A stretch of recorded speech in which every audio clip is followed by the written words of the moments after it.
नमस्ते। आप देख रहे am selection point YouTube channel, जहां पर आपको करवाई जाती है सरकारी भर्ती परीक्षाओं की तैयारी।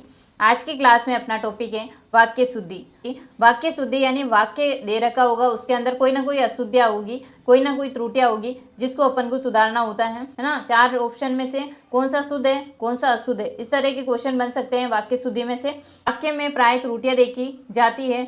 सबसे पहले पदकर्म संबंधी त्रुटि हो सकती है। उसके अंदर जैसे ट्रक चलाता है वह, तो ये गलत है क्योंकि पदकर्म जो है वो गलत दे रखा है। वह जो शब्द है वो पहले आना चाहिए, क्योंकि ये वह क्या है, करता है ना। वह ट्रक चलाता है तो कर्ता पहले आता है वाक्य के अंदर, क्योंकि ये सर्वनाम शब्द है और संज्ञा के स्थान पर प्रयोग है, तो क्योंकि वह पहले नंबर पर आना चाहिए। पदकर्म संबंधी अशुद्धि है, ठीक है। संज्ञा संबंधी कुछ अशुद्धियाँ हो सकती है, जैसे सभी राजे एकत्र हुए।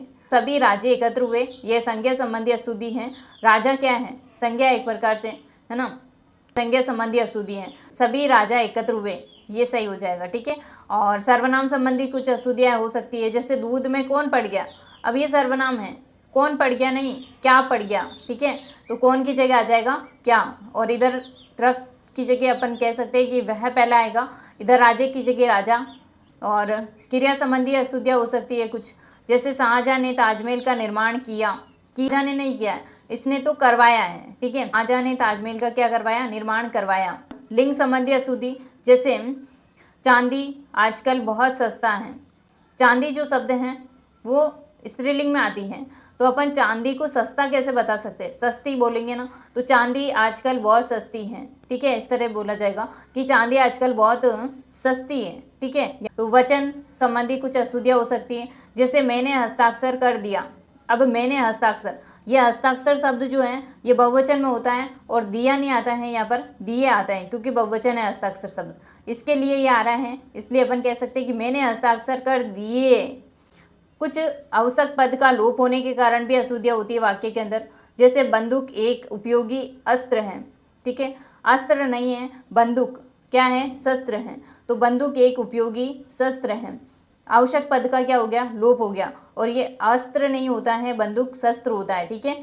अस्त्र जो होता है वो फेंक करके चलाया जाता है, और शस्त्र जो होता है वो हाथों में पकड़ के चलाया जाता है, जबकि बंदूक क्या है, हाथ में पकड़ कर चलाने वाली है, तो शस्त्र है। आवश्यक पद का प्रयोग या अनावश्यक पुनरावृत्ति के कारण भी अशुद्धियाँ देखने को मिलती है वाक्य के अंदर। जैसे अपन कह रहे हैं आप जल्दी से आ जाना, ठीक है, आप जल्दी से आ जाना, तो आप जल्दी आ जाना से नहीं बोला जाएगा, ठीक है। आप कारक संबंधी कुछ अशुद्धियाँ देखने को मिलती है, जैसे मुझको स्कूल जाना है, मुझको नहीं, कारक है तो मुझको नहीं होगा, मुझे स्कूल जाना है, ठीक है। कारक संबंधी अशुद्धि है यहाँ पर। विशेषण संबंधी कुछ अशुद्धियाँ हो सकती है वाक्य के अंदर, तो वह प्रातःकाल के समय आ गया था, ठीक। अरे प्रातःकाल जो है वो खुद समय को का ज्ञान करवाता है अपन को कि प्रातःकाल यानी सुबह के समय, तो और समय लिखने की क्या आवश्यकता है।